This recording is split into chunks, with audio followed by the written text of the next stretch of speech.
¿Qué tal amigos, amigas? Muy buenos días tengan todos ustedes. Estamos en una nueva clase de literatura. Muy bien. ¿Tu curso favorito, sí o no?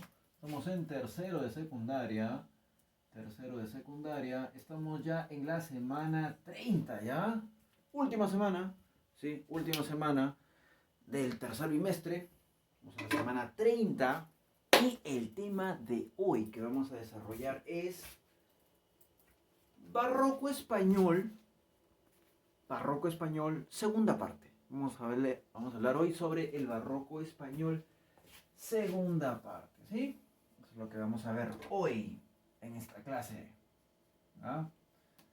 Barroco español, segunda parte. Y aquí tienes uno de los personajes más importantes del barroco español, que es el famosísimo Miguel de Cervantes Saavedra, ¿sí? Miguel de Cervantes Saavedra. Muy bien, muchachones, muchachonas.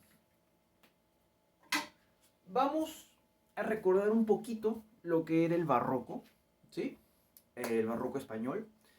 Bueno, el barroco en general, ¿no? Si tú te acuerdas, era un movimiento literario que se había desarrollado a fines del siglo XVI, ¿no? O mejor dicho, en el siglo XVII a plenitud, ¿no? Hay unos teóricos que dicen finales del siglo XVI, otros dicen comienzos del siglo XVII. Recuerda que el contexto es la guerra de los 30 años, ya una guerra muy importante por su cariz político, religioso. Recuerda que se enfrentaban católicos contra protestantes. Al final el resultado dio como favorecedores a los protestantes. Francia se erige como nueva potencia mundial. Quien cae, quien declina es España. Ya España deja de ser la potencia que era antes, ya en época de Carlos V, en época de Felipe II. ¿Ya? Eso cesa, se va. Chao. ¿Ah? Ahora, en esta etapa del barroco, hay una suerte de exageración. Exageración, espíritu pesimista. Recuerda que el barroco es contrario a la visión renacentista. La visión renacentista predominaba por su armonía, por su tranquilidad, por su majestuosidad, mientras que el barroco es exagerado. El barroco tiene un espíritu desmedido, el barroco es apasionado, el barroco implica un montón de cosas, ¿ya? Que muchos lo pueden denominar como exagerado, excesivamente adornado, ¿no? ¿Te acuerdas que esa es la visión que tiene el diccionario de barroco? ¿Ya? Barroco en el diccionario quiere decir exagerado, ¿no? Ampuloso. ¿Ya? Barroco como, por ejemplo, tienes por acá, lo había puesto por acá, ¿no? Este frontispicio me parece que es, ¿ya? La Catedral de México, ¿ya? Muy bien. Es una pequeña capilla, ¿no? En esta fachada barroca, ¿ya? Muy bien. Genial, genial, genial, genial. Muy bien. Ahora sí, vamos con las características que nos faltaban. Vamos con las características que nos faltaban. ¿Ah? Segunda parte de las características. Segunda parte de las características. Veámoslo por acá. Veámoslo por acá. Muy bien. Perfecto. Hay un montón de características del barroco. Vamos a ser bastante sintéticos. ¿Ah? Una importante es esta, por ejemplo, que dice acá, que dice complicación en el uso de las figuras literarias. Sí, ¿ya? Las figuras literarias como por ejemplo la metáfora, como por ejemplo la antítesis, como por ejemplo el epíteto, como por ejemplo el hipérbato, ¿ya? Van a ser usadas, ¿ya? Más que usadas, abusadas, ¿ya? Porque en el barroco todo es complejo, todo es complicado, ¿ya? La poesía barroca es bastante exagerada en ese sentido, ¿ya? Es muy complicada, bastante densa, ¿ya? No es buena idea, por ejemplo, hacerle leer un poema barroco a alguien que recién está empezando a leer poesía porque lo vas a matar, ¿ya? No vas a ver ni siquiera qué cosa está leyendo, ¿no? ¿Ah? Ah, muy bien. Va a pensar que tiene dislexia, ¿ya? Muy bien. La poesía del barroco es complicada, ¿ya? Porque tiene un montón de referentes extraños y te manda el diccionario a cada rato. y también utiliza figuras literarias que hacen que la oración tradicional, ¿ya?, invierta, ¿no? Invierta su orden, ¿no? Entonces, ese esquema de sujeto, verbo, predicado no se maneja en el poema barroco, en la narración barroca, ¿ya? Entonces, eso lo vuelve interesante. Complicación en el uso de las figuras literarias. Complicación en el uso de las figuras literarias. Sobre todo el predominio de la metáfora compleja, ¿ya? La metáfora, el hiperbatón, sobre todo estas, ¿ya? Que son bastante abusadas, diría yo, en el barroco, ¿ya? Muy bien, chicos. ¿Qué más? Uso de referentes mitológicos. Sí, uso de referentes mitológicos. Hay uso de referentes mitológicos, por ejemplo, un ejemplo muy clásico, el de Luis de Góngora y Argote, ¿ya? En una obra llamada Soledades, que es esta, ¿ya? Famosísima obra, Soledades, ¿ya? Ahí la tienes, ¿sí? Famosa obra de Luis de Góngora y Argote, es probablemente su poema más complicado, ¿sí?, de entender. La soledad primera. Hay usos de referentes mitológicos. Por ejemplo, te habla de Zeus, ¿no?, como mentido robador de Europa, por ejemplo, ¿sí? Eso ya luego lo vamos a ver. O te habla, por ejemplo, de Ganímides, que es también una figura mitológica, ¿ya? Y sigue la lista. Por ejemplo, en otra de sus poemas, ¿ya?, en otra de sus obras líricas, tienes a Polifemo y Galatea, que también recuerdan a mitos griegos, ¿ya? Esto de usar la mitología en el barroco no es propio de este movimiento literario, porque en el Renacimiento se comienza a usar la mitología. Es decir, aquí sí la cuestión se mantiene, hay una continuidad. En el Renacimiento se utilizaban figuras mitológicas, referentes mitológicos, sí, Garcilaso, por ejemplo, ¿no? Garcilaso, ¿ya? También, en ciertas partes, también lo utilizaba Fray Luis de León, y eso se va a mantener. Eso se va a mantener en el barroco también, ¿ya? Góngora es el perfecto ejemplo. Muy bien, otra característica. Acá, mira tú, ¿qué dice? ¿Ves? Ahí yo no, tú sí, porque yo no. A ver, se rompe el equilibrio entre fondo y forma. Muy bien, se rompe el equilibrio entre fondo y forma. Muy bien, se rompe el equilibrio entre fondo y forma. ¿Qué quiere decir eso, profe? Claro, mira, esto es algo bastante lógico y bastante natural que se puede inferir de lo que te estoy diciendo hace un momento. Porque si el barroco se opone al renacimiento, y en el renacimiento todo era armonía, equilibrio entre fondo y forma, pues en el barroco ya no.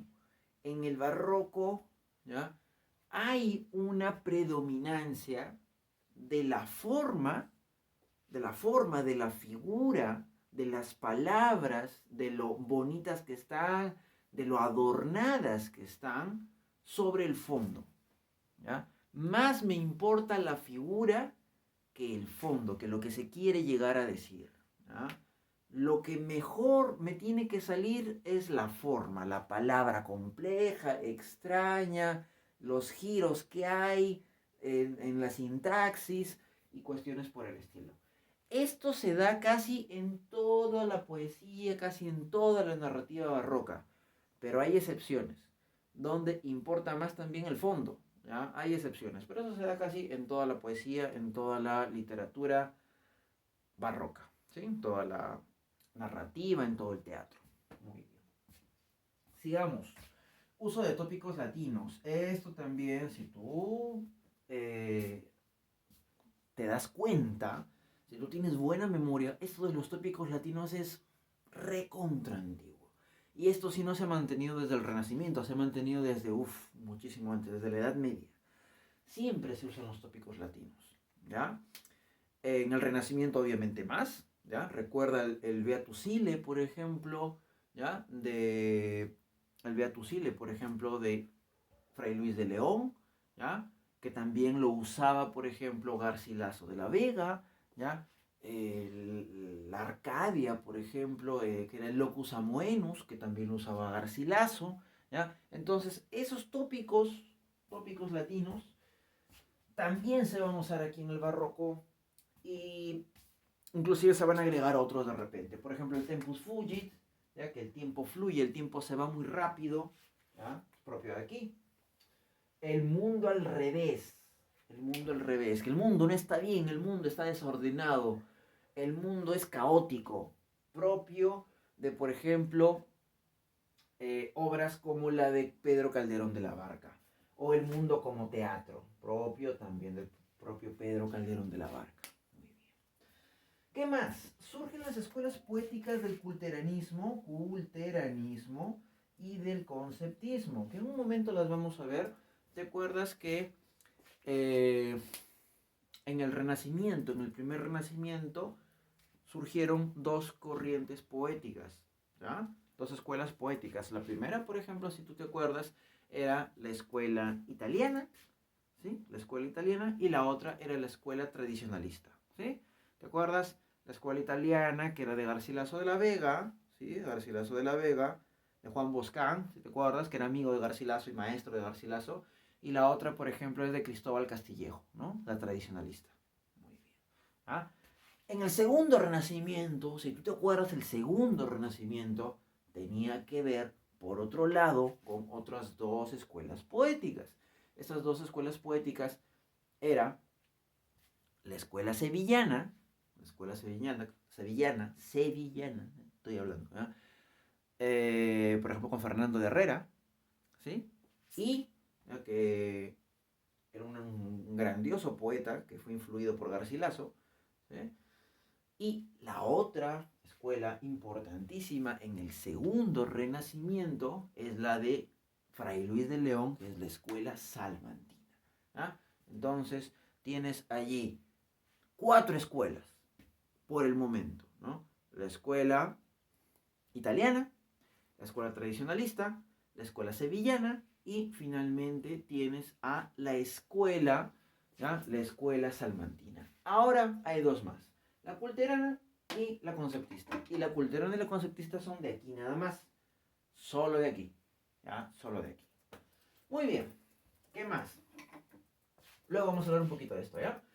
Hay una sobrevaloración del ingenio, ¿ya? Aquí se empieza pues a admirar el talento que tiene el poeta, el talento que tiene el novelista, el talento que tiene el dramaturgo. Antes como que no se cultivaba tanto este elogiar tanto la genialidad, ¿ah? La agudeza, el artificio, ¿no? Decir, oye, qué talentoso es ese tipo, cómo hace versos, cómo molesta al otro, ¿ya? Porque ahí se dieron cuenta, ¿no? Porque eran recontra troles, ahí ahorita te diré, ¿ya? Quevedo molestaba a Góngora, Góngora molestaba a Quevedo, Cervantes no se podía llevar con Lope de Vega, Lope de Vega le tiraba pullas a Cervantes, ¿ya? Se molestaban unos contra otros, o sea, y utilizaban su inteligencia, utilizaban su artificio para molestarse, ¿no? ¿Ya? Mediante las letras, obviamente. ¿Qué más? Pretende atraer emocionalmente al lector, sí, ¿no? Recuerda que aquí se cultiva más esto de la impresión, de la exaltación, de las emociones, más que la razón, porque la razón es renacentista, ¿ya? Y sorprender al espectador. Muy bien. ¿Qué más? Profe, ¿qué más? ¿Qué más? Sí me acuerdo. Cosas interesantes, muchachón. Acá lo tengo, ¿ya? Se me confundo, ya me voy por acá, me voy por allá, muy bien. Representantes, vamos con los representantes para ya acabar. Representantes. Mira, vamos a definirlo así, en tres géneros.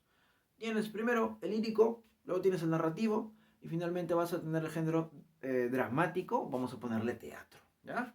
Muy bien. Sobre todo en esos tres géneros va a resaltar el barroco español, que creo que no te lo he dicho, o de repente sí, no me acuerdo mucho, pero es el barroco que más va a destacar en todo el mundo, ¿no? En esta época, si bien es cierto, España no estaba muy bien,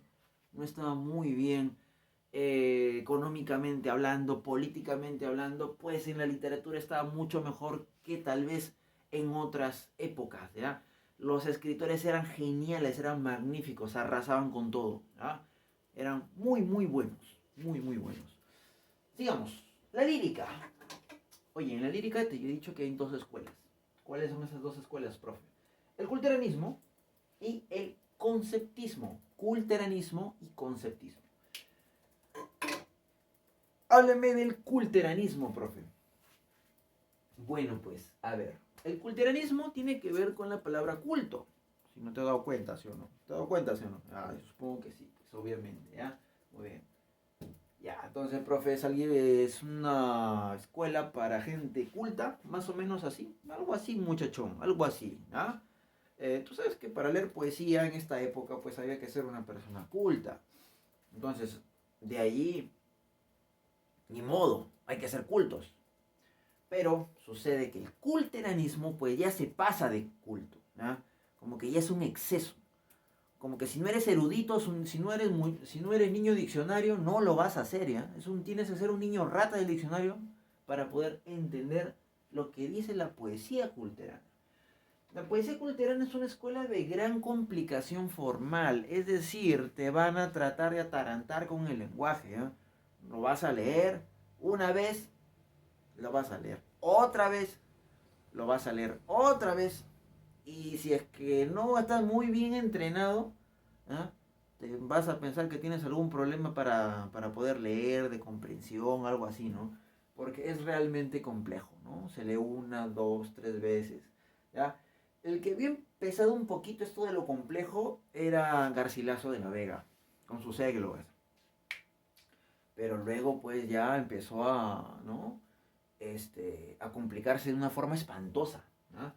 Entonces, es una escuela de gran complicación formal y uso complejo de las metáforas, sobre todo, ¿ya? De las metáforas. La sintaxis también, que lo hemos puesto por acá. El verbatim, la sintaxis, metáforas.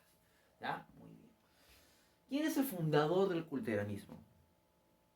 El fundador del culteranismo es un famoso poeta, bueno, no excesivamente famoso, pero sí es famoso, en España, entre la gente que sabe de literatura, que es Luis Carrillo y Sotomayor, ¿sí?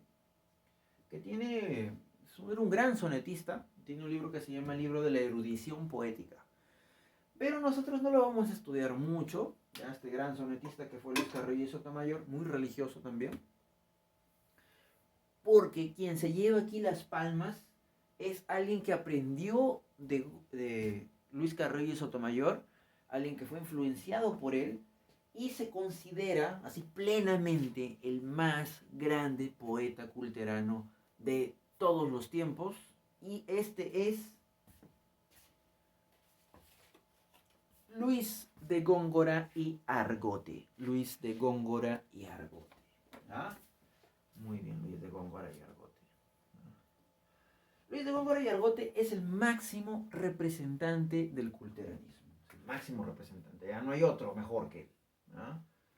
O sea, para complicar cosas, ¿ya? Góngora, ¿ya? Góngora. ¿Ya? O sea, Góngora es sinónimo de complejidad, sinónimo de algo que no se va a entender muy bien. ¿Ah? No sé si su mamá lo entendía, si su familia lo entendía, no sé, pero el bro es realmente complejo. ¿Ya? Incluso hay pues especialistas en Góngora que no terminan de entenderlo muy bien. La obra cumbre de Luis de Góngora y Argote es esta que hemos denominado Soledades, la que habíamos mencionado por acá. Hemos puesto por acá Soledades. ¿Ya? Ahí hay un uso complejísimo de la sintaxis, un uso complejo de la metáfora. Y estas Soledades recuerda mucho a Garcilaso, porque también es una égloga. ¿Sí? Soledades también es una égloga. Es un poema sobre pastores, un poema sobre desamor. ¿Ya? Donde hay muchos referentes mitológicos, al igual que también en la égloga primera, ¿sí? Pero el lenguaje se vuelve mucho más complicado, mucho más aparatoso, con muchos más referentes mitológicos de los normales, ¿ya? Entonces, poco a poco uno se va dando cuenta cuál es la diferencia entre un lenguaje renacentista y un lenguaje barroco, ¿ya? Y luego tenemos a otra escuela, que es el conceptismo. El conceptismo es una escuela dedicada a crear tensión, tensión poética a través de oposiciones, ¿sí? A través de, por ejemplo, luz y oscuridad, ¿no? A través de mortalidad e inmortalidad, a través de, por ejemplo, vida y muerte, ¿no? Oposiciones latentes. Y esas oposiciones, por ejemplo, están relacionadas con algunas figuras literarias como la antítesis, como la paradoja, como el oxímoron, ¿ya? Entonces se van a usar muchos estas figuras literarias, o, bueno, campos retóricos, ahora se le llama campo retórico, ¿no? Ya no se le llama mucho figura literaria, pero nosotros lo tenemos como figura literaria, ¿ya? La antítesis, la paradoja y el oxímoron, ¿ya?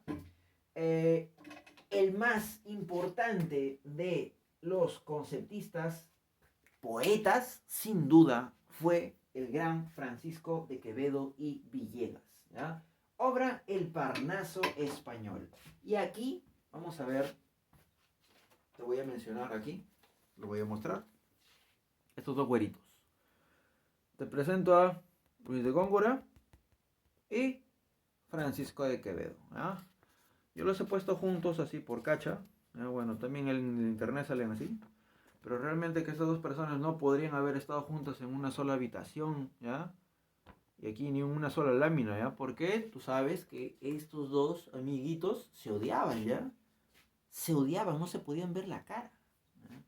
Era un clásico así, Real Madrid-Barcelona, ¿ya? Batman versus Superman, como tú quieras verlo, ¿ya? ¿Ya? No se podían ver a la cara, ¿ya? Realmente se odiaban, había pues un pleito, ¿ya? Que eso ya te lo voy a contar cuando hablemos un poco más de Góngora. Un pleito que no se podría saber quién lo inicia. Lo que pasa es que Quevedo copiaba un poco el estilo de Góngora y Góngora como que no le gustaba que lo copien porque era muy presumido, ¿ya? Entonces lo molesta, Quevedo lo molesta mediante los versos y allí ya empieza una carrera de odio así interminable, ¿ya? Entonces se troleaban así al máximo, ¿no? Como, aquí ya lo había dicho, ¿no? Como estos lanzadera, me parece, tiradera se llama, ¿ya? En el rap, ¿no? Que siempre se molesta un rapero con otro y se lanzan rimas y cosas así. Eso de los raperos es totalmente, pues, ¿no? No es nada original, ¿no? En el siglo XVII, ¿ya? Góngora y Quevedo hacían lo mismo, ¿ya? Y se lanzaban no simplemente rimitas, se lanzaban sonetos, ¿ya? Molestándose, troleándose. Muy bien, el gran Francisco de Quevedo, representante del conceptismo, versus Góngora, representante del culteranismo. Sigamos. En la narrativa tenemos a el grandioso Miguel de Cervantes Saavedra. Miguel de Cervantes Saavedra, con esa obra inmortal que es Don Quijote de la Mancha, que es la gloria de la literatura castellana, ¿sí?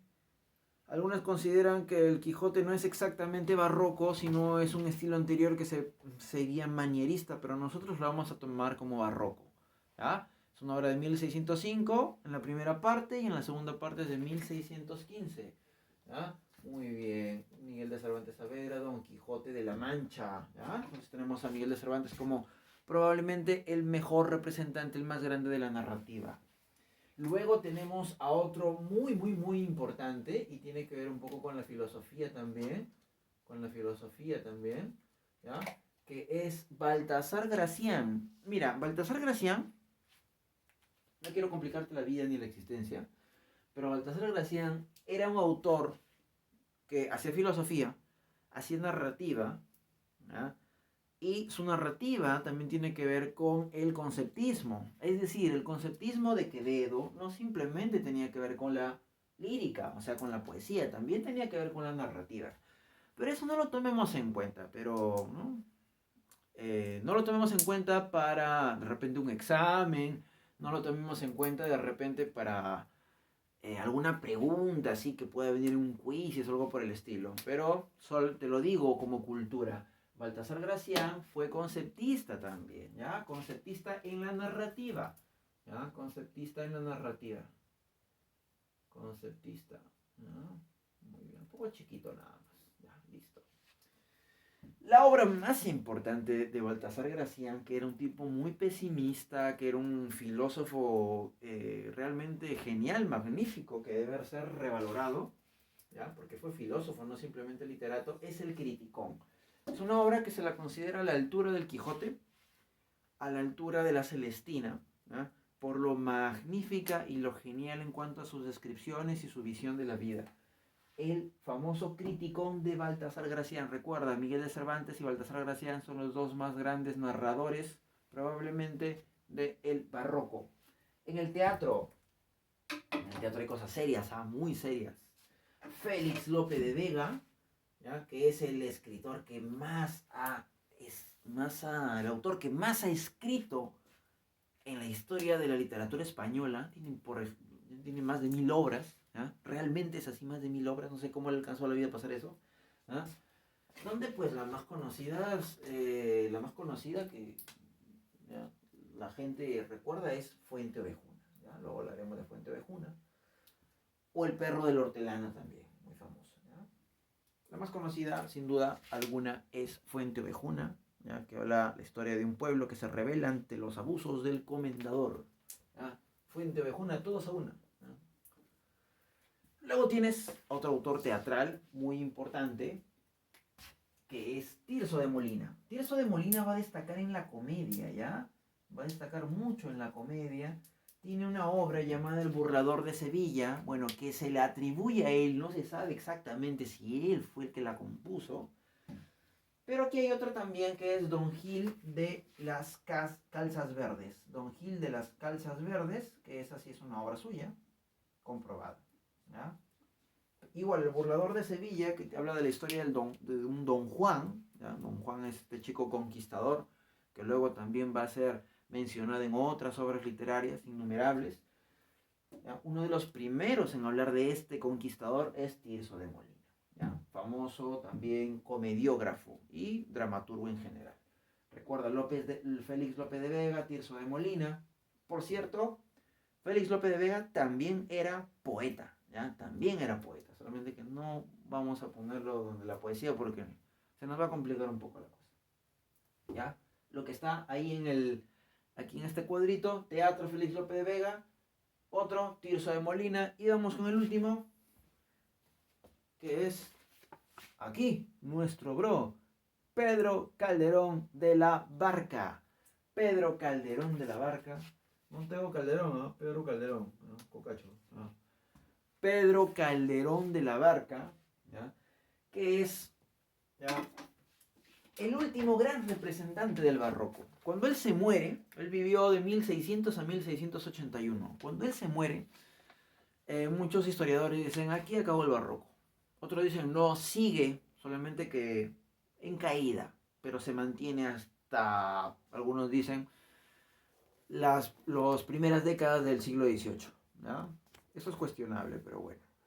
La obra más famosa es, sin duda, La vida es sueño, que es un drama filosófico, ¿ya? La vida es sueño es un drama filosófico. Muy bien. Drama filosófico, ¿sí? Drama filosófico. Tiene otras más, ¿no? Autosacramentales sobre todo, ¿no? Autosacramentales sobre todo, que son obras de un talante religioso, obras de teatro de un talante religioso, pero bueno, ¿ya? Amigos, amigas, estos son los autores más representativos, tienes algunas características y también son los géneros en los cuales se desarrolló el barroco, ¿sí? Recuerda que hay 10 preguntitas por resolver en Elabóraslo tú. Te saludo el profesor Jonathan Mosacero. Cuídate mucho, ya nos vemos. ¡Chau!